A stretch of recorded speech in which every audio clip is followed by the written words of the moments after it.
हाँ, राज ये ग्रंथ जो है जी जी ऋषि जी। दयान के ग्रंथों का इतिहास, ये मीमांसक जी वाला है। मीमांसक जी ने ये बहुत मतलब रिसर्च आजीवन की थी। टंकारा वगैरह जाके पूरे अजमेर वगैरह, मतलब महर्षि ने जहाँ जहाँ के जो जो इन्होंने पुस्तकें छपवाई, तो उसका इतिहास है। मतलब उसको मतलब बहुत पढ़ा, बहुत जगह पे कहीं ये वो था प्रिंट मिस्टेक वगैरह, तो वो उसको ठीक किया है मीमांसक जी ने, पंडित युधिष्ठिर मीमांसक जी ने। जिस जिन्होंने जिनको महामहोपाध्याय की उपाधि भी इन्होंने दी थी, राष्ट्रपति पुरस्कार भी मिला था, पौराणिकों ने ही ये सब दिया था। और पंडित युधिष्ठिर मीमांसक जी ने एक मीमांसा दर्शन जो है साबर भाष्य का भाष्य भी किया था। तो पौराणिक आज भी अभूतपूर्व। उनको, हाँ आज भी वो याद करके रोते भी है कि भाई इन जैसा तो कोई विद्वान अब देखने नहीं मिलता। सौभाग्य हमारे जो इन्होंने भाष्य कर दिया मीमांसा दर्शन का। लेकिन ये जो लोग आक्षेप लगा रहे हैं, ना वो न्याय दर्शन मानते हैं, ना मीमांसा दर्शन मानते हैं, ना वैशेषिक दर्शन मानते हैं, कुछ नहीं मानते, बस हाँ, वेदांत दर्शन मानते हैं। आजकल कुछ वेदांती हुए हैं जो सिर्फ अद्वैत मानते हैं, और सांख्य आदि दर्शन, वैशेषिक न्याय, इन सबको बकवास बोलते हैं। आपको हम्म, वीडियो चाहिए तो टेलीग्राम ग्रुप पे हमारे मिल जाएगा। ठीक है। हम्म। जी। तो मैं बोलूँ या आप अ, बोल रहे हैं राज जी? आप बीच बीच में बोलते रहिए, क्योंकि मैं तो, आपने सब बता ही दिया है इतिहास विस्तृत रूप से। यहाँ पे बीच बीच में जो मैं छोड़ू उसको आप इसमें जोड़ते रहिए। जी जी जी। जी जी। तो आज थोड़ा सा पीडीएफ बनाने में थोड़ा क्षमा चाहता हूँ, क्योंकि इसके अंदर बहुत सारे पेजेस उल्टे फुल्टे हो गए हैं, लेकिन सब चीज को मैं समझाने का प्रयास करूंगा। ये ऋषि दयानंद के ग्रंथों का इतिहास पंडित युधिष्ठिर मीमांसा कृत एक पुस्तक है। उसी में ये हमने संदर्भ इसमें लिखा है, पेज नंबर 17 पर। ये सत्यार्थ प्रकाश का इतिहास इसमें बताया है। तो इसके अंदर स्पष्ट रूप से जो प्रथम संस्करण है वो कौन सा था, आषाढ़ बदी 11 संवत 1931, यानी 12 जून सन 1874 में ऋषि दयानंद जो है वो सत्यार्थ प्रकाश लिखवाने का कार्य प्रारंभ किए थे। ठीक है। फिर उसके बाद में नेक्स्ट इसमें लिखा है सत्यार्थ प्रकाश का लेखक कौन है, तो महर्षि जी जो है वो बोलते जाते थे, और चंद्रशेखर, पंडित पंडित चंद्रशेखर लिखते चंद्रशेखर। जाते थे। ये देवनाल मुखोपाध्याय जी की जीवनी पृष्ठ संख्या 272 पे आपको मिल जाएगा, और परिशिष्ट भाग में भी लिखा है। इसमें इसमें एक बात जो मैंने पहले भी बोली थी कि राजा जय कृष्णदास ने ये कहा था, इनके लिए प्रस्ताव भेजा था कि भाई आप जो है ये सब जगह घूम रहे हैं तो आपका समय व्यर्थ होगा, आपकी ऊर्जा व्यर्थ होगी, तो आप जो है इसको एक ग्रंथ रूप में लिखवा दीजिए। सीधी बात है। ऊपर हम्म। लिखा भी है, प्रमाण भी दिया है, कब इन्होंने जी। लिखवाना शुरू किया, किसकी प्रेरणा से, किसके प्रस्ताव से, ये सब लिखा है। जय कृष्णदास जी। वो क्या है कि पूरे के पूरे 14 समोल्लास ही उन्होंने लिखा था, लेकिन जय कृष्णदास जी ने सिर्फ 11 या 12 ही ये छपवाए थे बस। हम्म, और चंद्रशेखर चंद्रशेखर जी जो थे डर के दो, महाराष्ट्र के। हाँ, डर कर 2 समूला छपवाया ही नहीं था। लेकिन इसका प्रमाण में दें, थोड़ा पेजेस उल्टा फुल्टा हो गया है, लेकिन वो मिलेगा आपको इसमें। नेक्स्ट नेक्स्ट पेज करिए। जी, इसको थोड़ा सा, एक मिनट में देख लेता हूँ। हाँ, तो ये बात जो इसमें बोली है कि भाई ऋषि के मंतव्य के विरुद्ध अनेक बातें सत्यार्थ प्रकाश में मिला दी, जिसमें से मांस प्रधानभूत बख्श। बातें जो, हाँ श्राद्ध वाली बात मिला दी और मांस भक्षण की बात मिला दी, जिसका जी जी ऋषि जी ने अपने जो ऋग्वेद यजुर्वेद का भाष्य है, जिसका पहला अंक है, नमूने का अंक है, उसमें इसका खंडन कर दिया था। जी जी। इसके अंदर वो विज्ञापन भी लिखा हुआ है कि जो बात मिलाई थी, तो ऋषिधर ने स्वीकार किया था। ये श्रावण और भाद्रपद संवत 1935 में छपा था, और ये वही चीज दे रहे हैं अभी, नेक्स्ट में भी मैं देने वाला हूँ इसमें उसका रियल इसमें हाँ, ऑरेंज। इसमें एक बात मैं ये भी बोल देता हूँ।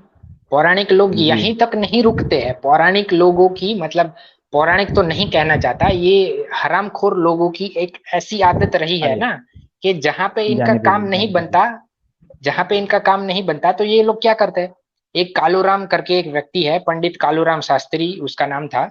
उसने क्या करा, महर्षि के नाम से एक सत्यार प्रकाश छाप दी और बोला कि ये सत्यार प्रकाश सही है। वाह। जी, तो स्वामी इसका श्रद्धानंद जी खंडन। को, हाँ स्वामी श्रद्धानंद जी महाराज ने किया था आदिम सत्या प्रकाश छाप के। इसका खंडन बहुत अच्छे से अगर पढ़ना है तो मनसाराम जी की जो एक पुस्तक है पौराणिक पोप पर वैदिक तोप और पौराणिक पोल प्रकाश इत्यादि, उसमें कालूराम शास्त्री का अच्छे से सभी जो आक्षेप लगाए थे उसका निवारण किया है। और जो जितने भी आक्षेप लगाए जा रहे नए नए रोज आ रहे हैं वही बात, बार बार एक ही बात आते हैं, और उसका भी समाधान मनसाराम जी ने पहले ही कर रखा है, आप वहां से दे सकते हैं। और ये जो विज्ञापन है इसका ही उन्होंने भी प्रमाण दिया है। अब नेक्स्ट करिए इसको।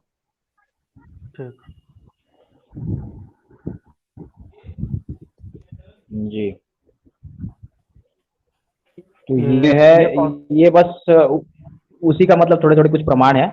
इसके इसके आगे का करिए। अच्छा ठीक है। मतलब क्या क्या बातें मिलाई गई थी, कब कब मिलाई गई थी, उसका क्या कब कब उन्होंने विज्ञापन से स्पष्ट किया है। और ये लेखराम जी की जीवन चरित्र महर्षि दयानंद का उन्होंने लिखा था, पंडित लेखराम जी जो उनके समकालीन व्यक्ति थे वही सबसे ऑथेंटिक माने जाते हैं। और इसकी मैं आपको एक मिनट, ये जो है दूसरा संस्करण जो है सन 1882 में 12 सितंबर को भेज दिया था प्रयाग के प्रेस में, और 2000 कॉपी पहले छप भी गए थे। यदि कोई कहता है कि ये कौन सा, हाँ जी, दूसरा ये थोड़ा सा पुराना संस्करण है, ये एडिशन थोड़ा सा ओल्ड है, वो थोड़ा सा आप मेरी वीडियो देख लीजिएगा जो मैंने महर्षि दयानंद के आक्षेपों का खंडन किया उसमें संदर्भ बताया है। बाकी ये जिस भी है तो संस्करण का है और पुराना एडिशन आपकी इसकी पीडीएफ मिल जाएगी ऑनलाइन, पेज नंबर 753 पर ये आपको मिल जाएगा ये संदर्भ। इसमें लिखा है सत्यार्थ प्रकाश का जो इतिहास है, ऊपर पहले लाइन पर देखेंगे, सन 1874 में स्वामी जी ने इसको लिखवाना आरंभ किया था, यानी चालू किया था, इसको प्रारंभ किया था। और सन 1875 में स्टार प्रेस बनारस में राजा जय किशन दास साहब बहादुर जी GSI की लागत से प्रकाशित हुई। अच्छा जी, यह ग्रंथ 500 से अधिक पृष्ठों से लिखा गया था, परंतु वैदिक धर्म का सिद्धांत और मोहम्मदी और ईसाई मत का वृतांत कई कारणों से पहली बार प्रकाशित न हो सका। समझिए, इसके अंदर ये नहीं लिखा है कि प्रकाशित उन्होंने लिखा ही नहीं था, वो लिखा था परंतु ये कई कारणों से इन्होंने छापा ही नहीं। और ये उदयवीर शास्त्री जी ने बहुत अच्छे से इसका समाधान किया हुआ, आगे प्रमाण है अपने पास। तो लिखा था लेकिन 14 के 14 समोल्लास प्रथम संस्करण में, लेकिन इन्होंने छापा नहीं था छल करके। जय कृष्ण दास ने नहीं छापा था, राव बहादुर जय किशन दास ने नहीं छापा था, CSI जो था जी। और ये बहुत लोगों को नहीं पता होता है, खाली इतना जानते रहते हैं कि 12 समोल्लास ही छपे थे, 12 समोल्लास, लेकिन लिखा कितना था वो क्यों नहीं बताते कुछ लोग। ठीक है, तो यह ग्रंथ, हाँ ये तो ये बता देंगे ना कि लिखा कितना था, तो इनका एजेंडा कैसे सिद्ध होगा। यहाँ पर अंतिम लाइन में लिखा है, इसलिए 407 पृष्ठों पर पहली बार 1000 अपूर्ण प्रकाशित हुआ, यानी 1000 जो प्रति थे वो अपूर्ण ही प्रकाशित कर दिया इन लोगों ने। और ऋषि के पास समय नहीं होता था ये सारी चीज देखने का, ये तो बाद में विदित हुआ कि जो छपा है उसमें भी बहुत सारी गलतियां हुई है। इन लोगों ने मुद्रण प्रति को भी ठीक से टाइप नहीं किया है, और अपने भी मंतव्य सब उसके अंदर लगा हुआ कि पता नहीं क्या क्या छाप रहे हैं ये पूरे देश भर में। तो दूसरी बार स्वामी जी ने इसे अभी ये याद रखिए, प्रथम बार, दूसरी बार और तीसरी बार, यहाँ पर बहुत लोग गलती करते हैं, 99% लोग गलती करते हैं। दूसरी बार स्वामी जी ने इसे पूर्ण करके शुद्ध किया, ये द्वितीय संस्करण का है, 12 सितंबर सन 1882। तदनुसार भादो बदी एक संवत, भाद्रपद के लिए एक संवत 1929 को प्रयाग प्रेस से प्रकाशित होने के लिए दिया गया। ठीक है, और 2000 की संख्या में प्रकाशित हो गया।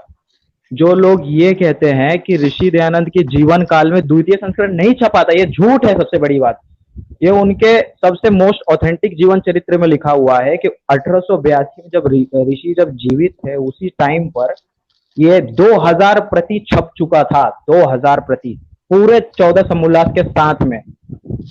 ये नहीं समझते लोग। तीसरी बार क्या लिखा है, सन 1878 में, नहीं 87 में स्वामी जी के स्वर्गवास होने के पश्चात 2000 छापा गया, यानी उसके बाद भी स्वामी जी के जो स्वर्गवास और शांत होने के पश्चात भी 2000 इत्यादि छापा गया। लेकिन ये बीच वाली बात सभी भूल कर देते हैं कि उनके जीवन काल में भी छप गया था, और ये प्रमाण है पंडित लेखराम जी के जीवन में।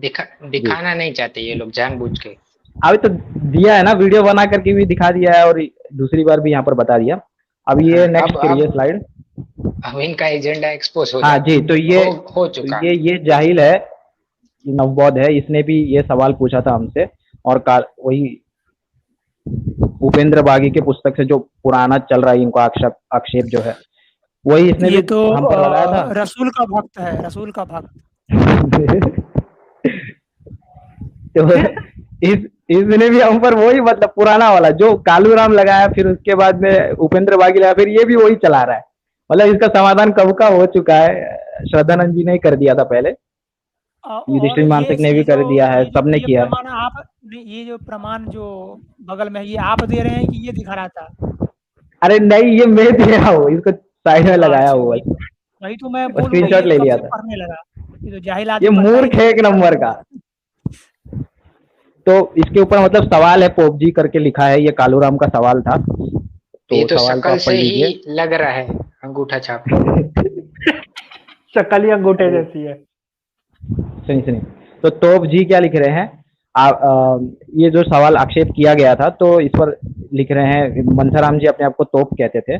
आपका कर्तव्य था कि आप अपने दावे को सिद्ध करने के लिए कोई वेद मंत्र प्रस्तुत करते, परंतु आपने अपने समर्थन में वह सत्यार्थ प्रकाश प्रस्तुत किया है जिसे स्वामी जी ने अपने जीवन काल में ही अप्रमाणिक घोषित करके अग्नि की भेंट कर दिया था। अग्नि को ही भेंट कर दिया था इन्होंने। तो ये वो उधर से निकाल करके प्रथम संस्करण से मांस इत्यादि दिखाना, ये तो मूर्खता है पूरी तरीके से। फिर उन्होंने प्रमाण दिया है वही वाला जो आपने दिखाया था, और बात पहले भी मैंने जो चर्चा किया था, मीमांसक जी जो दिखा रहे थे, 1935 सन का ये विज्ञापन है। सबको विदित हो कि जो जो बातें, नीचे विज्ञापन दिखाइए थोड़ा, नेक्स्ट स्लाइड में। ये ओरिजिनल विज्ञापन है जी, ये ओरिजिनल विज्ञापन है। ये पत्र व्यवहार जो युधिष्ठिर मीमांसक जी की पुस्तक है, उसी में पेज नंबर 211 पे मिल जाएगा आपको। ये कब का है? 1935 का। ठीक है, सबको विदित हो कि जो जो बातें वेदों की और उनके अनुकूल है उनको मैं मानता हूँ, विरुद्ध बातों को नहीं। इससे जो जो मेरे बनाए सत्यार्थ प्रकाश, ध्यान से सुनना, ये विज्ञापन उसी पर बात चल रही है जो मिलावट हुई थी प्रथम संस्करण का, या मांस भक्षण इत्यादि, जो भी ईसाइयों का एजेंट, जितने भी आक्षेप है, एक ही विज्ञापन से खंडन हो जाता है। बार बार वही प्रस्तुत कर रहे हैं हम। तो मेरे बनाए सत्यार्थ प्रकाश व संस्कार विधि आदि ग्रंथों में गृह सूत्र व मनुस्मृति आदि पुस्तकों के वचन बहुत से लिखे हैं। वे उन ग्रंथों के मतों को जानने के लिए लिखे हैं। उनमें से वेदार्थ के अनुकूल का साक्षीवत प्रमाण और विरुद्ध का अप्रमाण मानता हूं। जो जो बातें वेदार्थ से निकलती है उन सब का प्रमाण करता हूं, क्योंकि वेद ईश्वर वाक्य होने से सर्वथा मुझको मान्य है। अब जो थियोसॉफिकल वाले ये आक्षेप लगाते हैं, मतलब कि थियोसॉफिकल के एजेंट थे, ईसाइयों के एजेंट थे, तो दोनों का खंडन हो जाता है, क्योंकि इधर ईश्वर वाक्य सिद्ध करे तो थियोसॉफिकल वाले नास्तिक थे, तो यहाँ पे ये हो गया। और वेद के अनुकूल मान रहे तो ये वैदिक सिद्ध हो गए, यानी ईसाई भी नहीं थे। ठीक है, अब क्योंकि वेद ईश्वर वाक्य होने से सर्वथा मुझको मान्य है, और जो जो ब्रह्मा जी से लेकर जैमिनी मुनि पर्यंत महात्माओं के बनाए वेदार्थानुकूल ग्रंथ है, उनको भी मैं साक्षी के समान मानता हूँ। ठीक है, फिर उसके बाद ये पूरा बता रहे हैं कि श्राद्ध और तर्पण का क्या अर्थ होता है वास्तविक, और क्या क्या लिखने वाले लोगों ने कि अपनी गलती से लिख दिया। एक मिनट।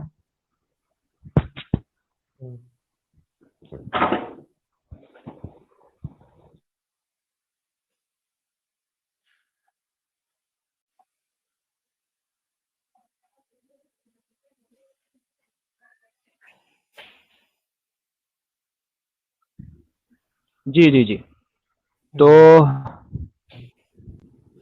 इसके अंदर क्या लिखा है, एक मिनट रुकिए, वही पेज रखिए जो अभी बात चल रही थी। हाँ, मानता हूं तक आपने पढ़ा था।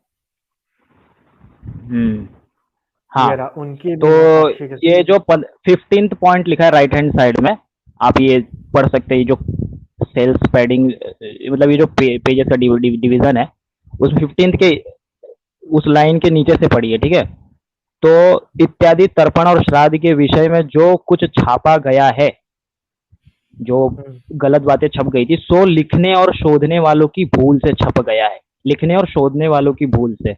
ये स्पष्ट हो गया कब? 1935 के वो विज्ञापन से सिद्ध हो गया है। अब नेक्स्ट करिए। तो ये सिद्ध हो गया कि प्रथम संस्करण का जो दोष है वो स्वामी जी का अपना का नहीं है।